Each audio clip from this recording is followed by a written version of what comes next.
ಸ್ನೇಹಿತರೆ, ನಮಗೆ ಬೇಕಾದಂಥ ಯೂರಿಯಾ ಅಥವಾ DAP ಗೊಬ್ಬರನ ನಮ್ಮ ಪಹಣಿಗೆ ಎಷ್ಟು ಎಲಿಜಿಬಲ್ ಇದೆಯೋ ಅಷ್ಟನ್ನು ನಾವು ಮೊಬೈಲಲ್ಲೇ ಕುಂತಲ್ಲೇ ಮನೆಯಲ್ಲೇ ನಾವು ರಿಸರ್ವ್ ಮಾಡಿ ಇಡ್ಬೋದು.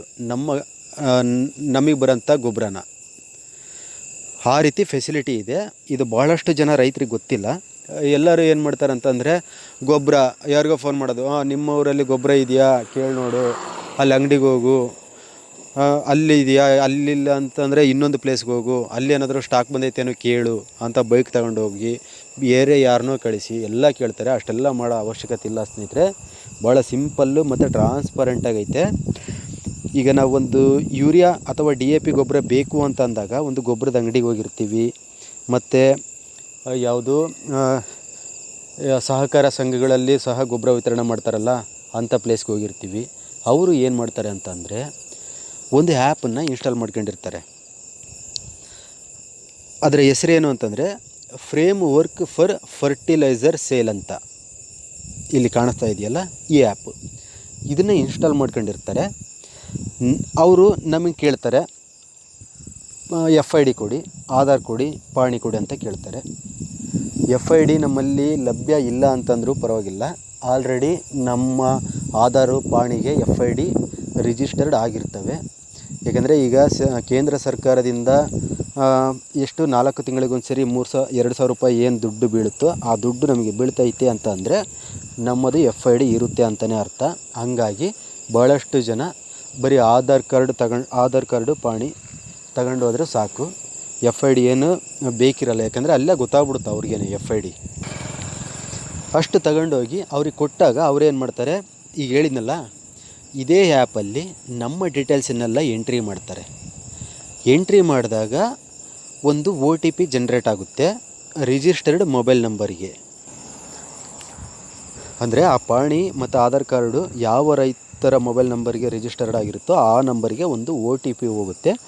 ಆ ರೈತರು ಆ OTPನ ತೋರಿಸ್ಬೇಕು. ಒಂದು ವೇಳೆ ಮನೆಯಲ್ಲಿದ್ದರು, ಮಕ್ಕಳು ಯಾರನ್ನ ಬಂದಿದ್ದರೂ ಸಹ ಫೋನ್ ಮಾಡ್ಕೊಂಡಾಗಲಿ OTP ಅವ್ರಿಗೆ ಹೇಳಿದರೆ ಮುಂದಿನ ಪ್ರೋಸೆಸ್ ಮಾಡ್ಕೊತಾರೆ ಅವರು. ಅದು ಮುಂದಿನ ಪ್ರೋಸೆಸ್ ಮಾಡ್ಕೊಂಡು ಒಂದು ಅಪ್ರೂವಲ್ ಮಾಡಿದಾಗ QR ಕೋಡ್ ಜನ್ರೇಟ್ ಆಗುತ್ತೆ. ಅವ್ರು ಏನು ಮಾಡ್ತಾರೆ, ಅವ್ರ ಮೊಬೈಲೆಲ್ಲ ಮಾಡ್ಕೊಂಡಿರ್ತಾರೆ. ಮತ್ತು ಆ QR ಕೋಡನ್ನು ಹಂಗೆ ಇಟ್ಕೊಂಡು ಅಲ್ಲಿ ನೀವು ಗೊಬ್ಬರ ಯಾರಾದರೂ ತಗೊಂಡಾಗ ನೋಡಿರ್ತೀರ, ಒಂದು ATM ಸ್ವೈಪಿಂಗ್ ಮಿಷಿನ್ ಥರ ಒಂದು ಡಿವೈಸ್ ಇಟ್ಕೊಂಡಿರ್ತಾರೆ ಅವರು. ಅದರಲ್ಲಿ ಆ QR ಕೋಡನ್ನು ಸ್ಕ್ಯಾನ್ ಮಾಡ್ತಾರೆ ಅವರು. ಸ್ಕ್ಯಾನ್ ಮಾಡಿದ ನಂತರ ಅವ್ರಿಗೆ ತೋರಿಸುತ್ತೆ ಇದು ಎಷ್ಟು ಈ ಪಾಣಿ ಎಷ್ಟು ಎಕರೆ ಇದೆ, ಇವ್ರಿಗೆ ಎಷ್ಟು ಗೊಬ್ಬರ ಎಲಿಜಿಬಲ್ ಇದ್ದಾರೆ ಅಂತ ತೋರಿಸುತ್ತೆ. ಆವಾಗ ಅವರು ಈಗ ಒಂದು 3.5 ಎಕರೆ ಇದ್ದರೆ 3 ಪ್ಯಾಕೆಟು ಅಂತ ತೋರಿಸುತ್ತೆ. 3 ಪ್ಯಾಕೆಟ್ ನಿಮಗೆ ಗೊಬ್ಬರ ಲಭ್ಯ ಇದೆ ಅಂತ ಹೇಳ್ತಾರೆ. ಅದಾದಮೇಲೆ 3 ಪ್ಯಾಕೆಟ್ಗೆ ಎಷ್ಟು ರೂಪಾಯಿ ಆಗುತ್ತೆ ಅಷ್ಟನ್ನು ಅವರು ಕಲೆಕ್ಟ್ ಮಾಡ್ಕೊತಾರೆ. ಇದಿಷ್ಟು ಪ್ರೋಸೆಸ್ಸು ಅವ್ರು ಮಾಡೋದು. ಅಷ್ಟೇ ಕೆಲಸನ ನಾವು ಮೊಬೈಲಲ್ಲೇ ಮಾಡ್ಕೋಬೋದು. ಆ ಆ್ಯಪ್ ಇನ್ಸ್ಟಾಲ್ ಮಾಡ್ಕೊಂಡು ನಮಗೆ ಯಾವ ಗೊಬ್ಬರದ ಅಂಗಡಿ ನಮಗೆ ಹತ್ರ ಆಗುತ್ತೆ, ಅಲ್ಲಿ ಯೂರಿಯಾ ಅಥವಾ DAP ಲಭ್ಯ ಇದೆಯಾ ಅಂತ ನಾವು ನೋಡ್ಕೊಂಡು ನಾವು ಎಂಟ್ರಿ ಮಾಡ್ಕೊಂಡ್ರೆ ನೆಕ್ಸ್ಟು ಅದು QR ಕೋಡ್ ಜನ್ರೇಟ್ ಆಗಿರುತ್ತೆ ಅಂತ ಹೇಳಿದ್ನಲ್ಲ, ಅದನ್ನು ತಗೊಂಡೋಗಿ ಅಲ್ಲಿ ಅವ್ರಿಗೆ ತೋರಿಸ್ಬೇಕಷ್ಟೇ. ಆ ಎಂಟ್ರಿ ಮಾಡ್ಬೇಕಾದ್ರೆ ನಾವು ಯಾವ ಗೊಬ್ಬರದ ಅಂಗಡಿ ಅಂತ ಸೆಲೆಕ್ಟ್ ಮಾಡ್ಕೊಂಡಿರ್ತೀವಲ್ಲ, ಅಲ್ಲಿ ಗೊಬ್ಬರ ಲಭ್ಯ ಇದ್ದರೆ ಮಾತ್ರ ತೋರಿಸುತ್ತೆ ಅದು. ಇಲ್ಲ ಅಂತಂದರೆ ನೋ ಸ್ಟಾಕ್ ಅಂತ ಬರುತ್ತೆ.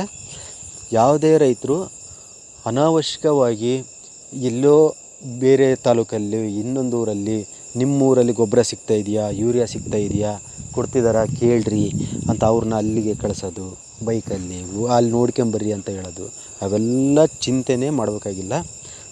ನಮ್ಮ ಮೊಬೈಲಲ್ಲೇ ನಾವೇ ನೋಡ್ಕೋಬೋದು ಸ್ನೇಹಿತರೆ. ಇದು ಭಾಳಷ್ಟು ಜನ ರೈತರಿಗೆ ಗೊತ್ತಿರೋದಿಲ್ಲ. ಹಂಗಾಗಿ ಎಲ್ಲ ಮಾಡೋ ಕೆಲಸಗಳನ್ನೆಲ್ಲ ಬಿಟ್ಟು ಅಲ್ಲಿ ಇಲ್ಲಿ ಎಲ್ಲ ಹುಡುಕಾಡ್ತಾ ಇರ್ತಾರೆ. ಆ ರೀತಿ ಮಾಡೋಕ್ಕೆ ಹೋಗಬೇಡಿ.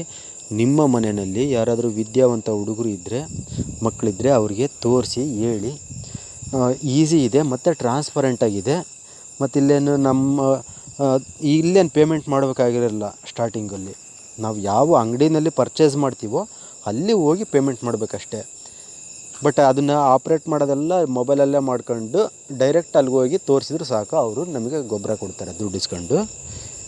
ಅಷ್ಟು ಈಸಿ ಇದೆ ಸ್ನೇಹಿತರೆ. ಈ ಮಾಹಿತಿ ಇಷ್ಟ ಆಗುತ್ತೆ ಅಂತ ಅಂದ್ಕೊಂಡಿದ್ದೀನಿ.